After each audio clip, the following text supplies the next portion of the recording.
अभिवादन। आज हम भारतीय न्याय संहिता यानी बीएनएस की कुछ दिलचस्प गलियों में झांकेंगे।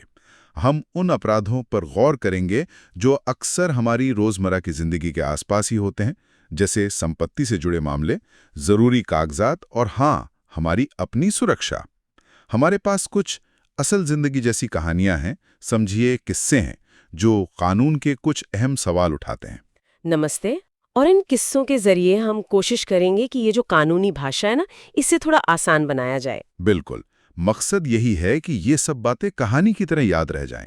तो चलिए शुरू करते हैं इन कहानियों से और देखते हैं कि कानून क्या कहता है। हाँ, और ये समझना भी जरूरी है कि कब कोई आम सी लगने वाली हरकत अपराध बन जाती है। हम देखेंगे कि बीएनएस इन अपराधों के पीछे की नीयत और भरोसे को कितनी अहमियत देता है। तो पहली कहानी, सोचिए किसी को सड़क पर एक अंगूठी मिलती है, काफी कीमती लग रही है। मालिक कौन है पता नहीं। अब वो इंसान बिना मालिक को खोजने की कोई खास कोशिश किए उसे फौरन बेच देता है।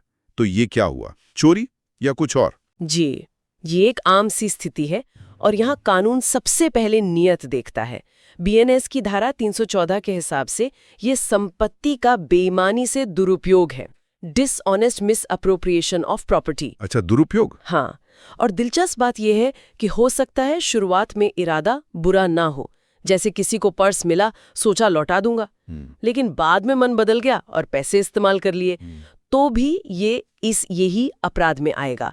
मतलब बाद में बदली हुई नियत भी मायने रखती है। समझ गया, नीयत कभी भी बदल सकती है। अच्छा, एक और कहानी है। किसी घर में कोई पुराना नौकर है, सालों से काम कर रहा है। मालिक गुजर जाते हैं, उनके वारिस अभी आए नहीं है, कब्जा नहीं लिया है। इसी बीच वो नौकर, जिसे सब पता है, चुपके से कुछ पैसे या सामान निकाल लेता है। क्या ये भी वही दुरुपयोग है? नहीं, देखिए, ये मामला थोड़ा ज्यादा गंभीर माना जाता है।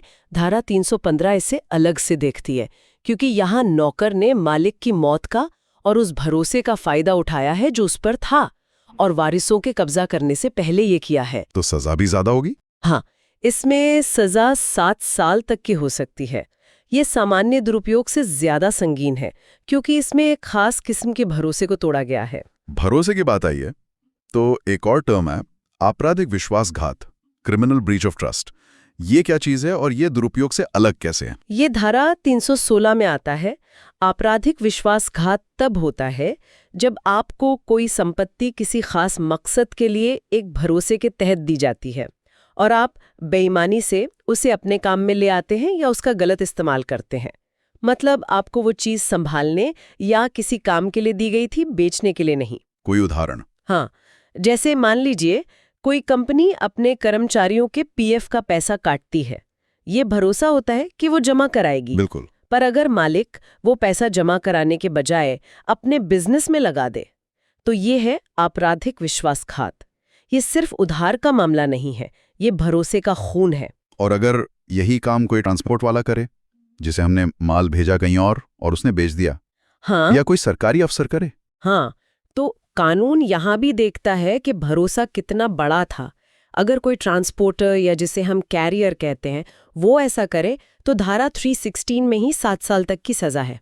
लेकिन अगर कोई सरकारी कर्मचारी या बैंकर या कोई एजेंट, मतलब जो अपनी पोजीशन का इस्तेमाल करके ये गड़बड़ करता है, तो मामला और भी गंभीर हो जाता है। सजा आजीवन कारावास तक या फिर 10 साल तक की कैद और जुर्माना भी हो सकता है। इनसे उम्मीदें ज्यादा होती है ना? सही कहा। अच्छा, अब चोरी की संपत्ति की बात करते हैं। एक बार कोई चीज चोरी हो गई तो वो कब तक चोरी की मानी जाती है? धारा 317 ये साफ करती है, संपत्ति तब तक चोरी की है जब तक वो ऐसे किसी के पास ना पहुंच जाए जो कानूनी तौर पे उसका हकदार है। मतलब असली मालिक को मिल जाए या जिसने कानूनी तरीके से खरीदी हो। समझ गया। तो जैसे ही असली मालिक तक पहुंची, वो टैग हट गया। हाँ, लेकिन एक और बात है, कुछ लोग होते हैं जिनका धंधा ही यही होता है, चोरी का माल खरीदना, बेचना, आदतन। हाँ, सुना है ऐसे लोगों के बारे में। उनके लिए कानून बहुत सख्त है। ऐसे आदतन अपराधियों को, जो जानबूझकर बार बार ये करते हैं, उन्हें आजीवन कारावास या 10 साल तक का कठोर कारावास और जुर्माना हो सकता है। मकसद है इस पूरे नेटवर्क को तोड़ना। बिल्कुल, ये तो जरूरी भी है। अब आते हैं एक और आम चीज पर, धोखाधड़ी, चीटिंग। इसका मतलब क्या है कानून की नजर में? धोखाधड़ी, धारा 318, इसका आप कह सकते हैं दिल है धोखा देना। जानबूझकर किसी को बेवकूफ बनाना, या तो कुछ गलत बताकर या जरूरी बात छुपाकर, और ऐसा करके आप उस व्यक्ति को उकसाते हैं कि वो आपको अपनी कोई चीज दे दे या कोई ऐसा काम कर दे जिससे उसे नुकसान हो। जैसे मान लीजिए अ ने अपनी जमीन ब को बेच दी, ठीक, सौदा हो गया। ठीक। फिर अ ने ये बात छुपाते हुए कि जमीन तो बिक चुकी है, वही जमीन स को भी बेच दी।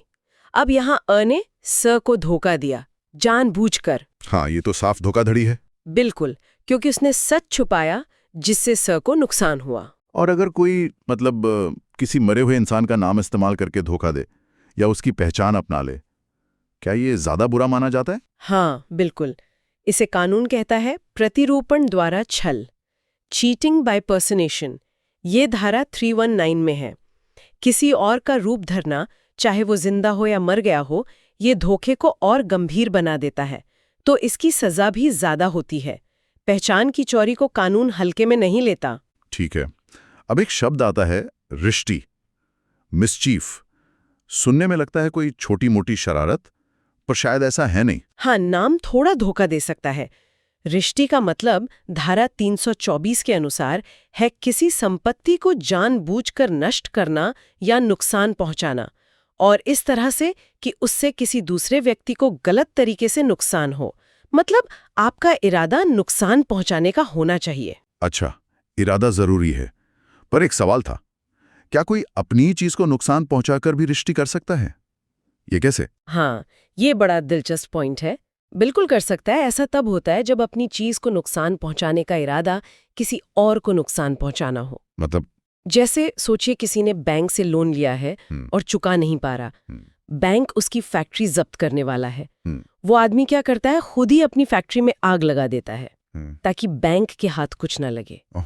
तो नुकसान तो उसने अपनी फैक्ट्री का किया, पर इरादा बैंक को नुकसान पहुंचाना था। तो ये रिश्ते हैं। या फिर बीमा के पैसे लेने के लिए अपनी दुकान जला देना। समझ गया, इरादा ही असली चीज है। और अगर ये नुकसान बहुत बड़ा हो, मान लीजिए किसी की लाखों की फसल बर्बाद कर दी, या किसी के जानवर को जहर दे दिया, या किसी के घर में ही आग लगा दी, तो कानून नुकसान की गंभीरता और तरीके को देखता है। सजा उसी हिसाब से बढ़ती है। अगर विष्टि से नुकसान 1 लाख रुपए या उससे ज्यादा का है, तो धारा 324 में ही सजा 5 साल तक जा सकती है। किसी जानवर को जहर देना या अपाहिज करना, खासकर अगर वो कीमती है, तो धारा 325 के तहत 5 साल तक की सजा है। और सबसे गंभीर है किसी के घर या गोदाम जहां लोग रहते हैं या सामान रखा है, उसे आग या विस्फोटक से उड़ाना। धारा 326 में इसके लिए आजीवन कारावास या 10 साल तक की कैद और जुर्माना है। बाप रे, आजीवन कारावास भी? हाँ, क्योंकि इसमें जान का खतरा भी शामिल हो जाता है। ये तो हुई चीजों को नुकसान पहुंचाने के बाद। अब आते हैं किसी की जगह पर कब्जा या दखलंदाजी पर। आपराधिक अतिचार, क्रिमिनल ट्रेसपास, ये बस किसी के घर में घुस जाने से कैसे अलग है? इसमें भी नियत का बड़ा रोल है। धारा 329 कहती है कि सिर्फ किसी और की प्रॉपर्टी में घुस जाना ही काफी नहीं है, आपका इरादा जरूरी है। मतलब आप वहां कोई अपराध करने के इरादे से घुसे हों, या फिर वहां जो व्यक्ति है उसे डराना, धमकाना, बेइज्जत करने या परेशान करने के इरादे से घुसे हों। तो अगर कोई बस रास्ता छोटा करने के लिए मेरे बगीचे से निकल जाए, तो वो शायद ये नहीं है। शायद नहीं, वो सिविल मामला हो सकता है। लेकिन अगर कोई रात में दीवार फांदकर आपके घर में घुस रहा है चोरी करने या धमकाने के लिए, तो वो पक्का आपराधिक अतिचार है। और अगर कोई घर के अंदर घुस जाए, किसी बिल्डिंग में, टेंट में या नाव में जहां लोग रहते हो, तब उसे गृह अतिचार कहते हैं। ये और गंभीर है, क्योंकि ये किसी के घर की प्राइवेसी का उल्लंघन है। अच्छा, और ये जो फिल्मों में दिखाते हैं, खिड़की तोड़कर घुसना, दरवाजा तोड़ना, इसे क्या कहते हैं? ये सब गृह भेदन के तरीके हैं। धारा 330 में इनके बारे में बताया गया है।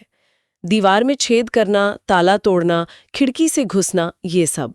और अगर कोई रात के अंधेरे में घुसे, छिपकर, चोरी के इरादे से? रात में छिपकर घुसना या रात में गृह भेदन करना, और वो भी किसी गंभीर अपराध के इरादे से, तो धारा 331 में सजा बहुत ज्यादा है। 14 साल तक की कैद हो सकती है। रात का वक्त अपराध को गंभीर बना देता है। यहीं पर एक सवाल और। जी। मान लीजिए रात में 3-4 लोग मिलकर किसी घर में सेंध लगाते हैं। अंदर पहुंचकर उनमें से एक बदमाश गोली चला देता है मालिक पर, जान लेने की कोशिश करता है। बाकियों ने कुछ नहीं किया, तो सजा सिर्फ गोली चलाने वाले को मिलेगी? नहीं, ये बहुत जरूरी बात है धारा 331 की। अगर रात में गृह भेदन के दौरान उस ग्रुप में से कोई एक भी सदस्य हत्या की कोशिश जैसा गंभीर अपराध करता है, तो उस घर में घुसने वाले हर व्यक्ति को उस गंभीर अपराध के लिए जिम्मेदार माना जाएगा। ये नहीं देखा जाएगा कि गोली किसने चलाई। अरे सबको। हाँ, सबको। इसे कहते हैं साझा इरादा या कॉमन इंटेंशन का सिद्धांत। माना जाता है कि वो सब उसी आपराधिक मकसद से वहां गए थे। वाह, ये जानना तो बहुत जरूरी था। अच्छा, अब चलते हैं दस्तावेजों की तरफ। फोर्जरी, जालसाजी, सीधी भाषा में एक क्या है? जालसाजी धारा 335 का मतलब है धोखा देने के इरादे से कोई झूठा दस्तावेज बनाना या इलेक्ट्रॉनिक रिकॉर्ड। झूठा दस्तावेज बनाने के कई तरीके हैं, जैसे किसी असली दस्तावेज में बेमानी से कुछ बदल देना। जैसे मान लीजिए किसी के पास 10,000 रुपए का लेटर ऑफ क्रेडिट है, वो उसमें एक जीरो और लगा दे, उसे 1,00,000 का बना दे। ये जालसाजी है। पर एक बात समझ नहीं आई, क्या कोई अपने असली दस्तखत करके भी जालसाजी कर सकता है? हाँ, ये थोड़ा कंफ्यूजिंग लगता है, पर बिल्कुल हो सकता है। सोचिए, मेरा नाम अनन्या शर्मा है। शहर में एक और बहुत अमीर अनन्या शर्मा है। मैं एक चेक पर दस्तखत करती हूँ अनन्या शर्मा। दस्तखत मेरे ही हैं, पर मेरी नीयत ये है कि बैंक समझे ये उस अमीर वाली अनन्या शर्मा का चेक है। अच्छा, तो यहाँ मैंने दस्तखत अपने किए, पर नीयत धोखा देने की थी, इसलिए ये जालसाजी है। या दस्तावेज पर गलत तारीख डालना, ये दिखाना कि मुझे इसे बनाने का अधिकार था जबकि नहीं था, ये सब जालसाजी हो सकती है। और अगर ये जालसाजी किसी को ठगने के लिए हो, या फिर आधार कार्ड, पासपोर्ट या किसी की वसीयत जैसे जरूरी कागजों के साथ हो, क्या सजा अलग अलग है? हाँ, कानून दस्तावेज की अहमियत देखता है। अगर जालसाजी सिर्फ धोखाधड़ी के लिए है, तो धारा 336 में 7 साल तक की सजा है। लेकिन अगर ये जालसाजी किसी मूल्यवान प्रतिभूति की है, जैसे बैंक नोट, शेयर सर्टिफिकेट या सरकारी आईडी जैसे आधार कार्ड, तो धारा 337 में सजा 10 साल तक हो सकती है। और वसीयत की जालसाजी, वो तो बहुत ही गंभीर है। धारा 338 में इसके लिए आजीवन कारावास या 10 साल तक की कैद और जुर्माना है। और अगर किसी के पास कोई जाली वसीयत हो, उसे पता है कि ये नकली है, वो उसे इस्तेमाल करने का इरादा रखता है, बनाया नहीं पर इस्तेमाल करना चाहता है, हाँ, तो ये भी उतना ही बड़ा अपराध है। धारा 339 कहती है कि अगर आप जानते हुए किसी जाली दस्तावेज को असली की तरह इस्तेमाल करने का इरादा रखते हैं, तो आपको वही सजा मिल सकती है जो उसे बनाने वाले को मिलती। मतलब जाली वसीयत रखने वाले को भी आजीवन कारावास या 7 साल तक की सजा हो सकती है। इरादा भी अपराध है। समझ गया। अच्छा, कभी-कभी सामान पर नकली मार्का लगा देते हैं, जैसे किसी ब्रांड का नकली लोगो, उसे क्या कहते हैं? उसे कहते हैं झूठा संपत्ति चिन्ह, फॉल्स प्रॉपर्टी मार्क। धारा 345 इसी के बारे में है। अगर कोई किसी सामान पर ऐसा निशान लगाता है जिससे लगे कि वो किसी और ने बनाया है या किसी खास क्वालिटी का है, जबकि ऐसा है नहीं, तो ये अपराध है। सजा क्या है इसकी? 1 साल तक की कैद या जुर्माना या दोनों। हाँ, अगर वो साबित कर दे कि उसका इरादा धोखा देने का नहीं था, तो वो बच सकता है। चलिए, अब आते हैं उन अपराधों पर जो सीधे व्यक्ति पर असर डालते हैं। आपराधिक अभित्रास, क्रिमिनल इंटिमिडेशन, मतलब धमकाना। हाँ, बिल्कुल। धारा 351, इसमें आप किसी को चोट पहुंचाने की धमकी देते हैं, शारीरिक चोट या उसकी इज्जत को या उसकी प्रॉपर्टी को। और धमकी का मकसद होता है उसे डराकर कोई ऐसा काम करवाना जो वो करना नहीं चाहता, या कोई ऐसा काम करने से रोकना जो उसका हक है। जैसे कोई कहे, मेरे खिलाफ गवाही दी तो घर जला दूंगा। एकदम सही उदाहरण। ये आपराधिक अभित्रास है, गवाही देने से रोकना। और अगर कोई गुमनाम चिट्ठी भेजकर धमकी दे, जान से मारने की? गुमनाम धमकी वो मामले को और गंभीर बना देती है। सामान्य धमकी की सजा 2 साल तक है, लेकिन अगर धमकी मौत या गंभीर चोट की है तो सजा 7 साल तक हो सकती है।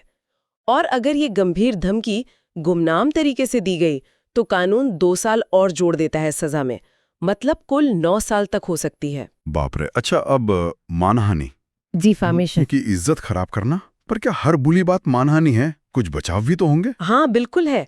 धारा 356 में मानहानि की परिभाषा के साथ 10 अपवाद भी दिए हैं। स्थितियां जब कोई बात मानहानि नहीं मानी जाती। जैसे वो दुकानदार वाला उदाहरण लें।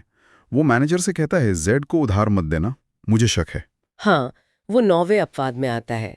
अगर कोई अपने या किसी और के भले के लिए नेक नियति से कोई बात कहे तो वो मानहानि नहीं है। और भी है, जैसे अगर कोई सच्ची बात जनहित में कही जाए या किसी सरकारी अधिकारी के काम पर ईमानदारी से टिप्पणी की जाए, कोर्ट की कार्यवाही की सही रिपोर्टिंग, किसी किताब की समीक्षा, ये सब अपवाद हैं। लेकिन अगर कोई बात सच हो पर वो जनहित में ना हो, बस किसी को बदनाम करने के लिए कही जाए। ये अच्छा सवाल है। पहला अपवाद कहता है कि सच्ची बात भी तभी बचाव देगी जब वो लोक कल्याण यानी पब्लिक गुड के लिए हो। अगर आप किसी के बारे में कोई निजी अपमानजनक बात कहते हैं, भले ही सच्ची हो, पर उसका जनता की भलाई से कोई लेना देना ना हो, तो वो मानहानि हो सकती है। नेक नियति और लोक कल्याण, ये दोनों बहुत जरूरी हैं। समझ गया। और आखिर में एक स्थिति, मान लीजिए कोई व्यक्ति कानूनी तौर पर किसी असहाय व्यक्ति की देखभाल के लिए जिम्मेदार है, कोई बुजुर्ग या बीमार, और वो जानबूझकर उसकी देखभाल में लापरवाही करता है। क्या ये भी अपराध है? हाँ, ये भी एक अपराध है। हालांकि इसकी धारा संख्या भी मुझे याद नहीं, पर बीएनएस में ये प्रावधान है। अगर आप कानूनी तौर पर किसी ऐसे व्यक्ति की देखभाल के लिए बंधे हैं जो खुद की मदद नहीं कर सकता और आप जानबूझकर उसकी जरूरतें पूरी नहीं करते, तो इसके लिए 3 महीने तक की कैद या 5,000 रुपए तक का जुर्माना या दोनों हो सकते हैं। ये देखभाल के कर्तव्य का उल्लंघन है। तो आज हमने कई तरह के अपराधों को देखा। संपत्ति से जुड़े, भरोसे से जुड़े, जालसाजी, धमकी, मानहानि, कहानियों के जरिए समझने की कोशिश की। हाँ, और इन सब में एक बात बार बार सामने आई। कानून सिर्फ ये नहीं देखता कि क्या हुआ, बल्कि ये भी देखता है कि क्यों हुआ। नीयत क्या थी, भरोसा कितना टूटा, असर क्या पड़ा। सही कहा। सजा भी उसी हिसाब से बदलती है।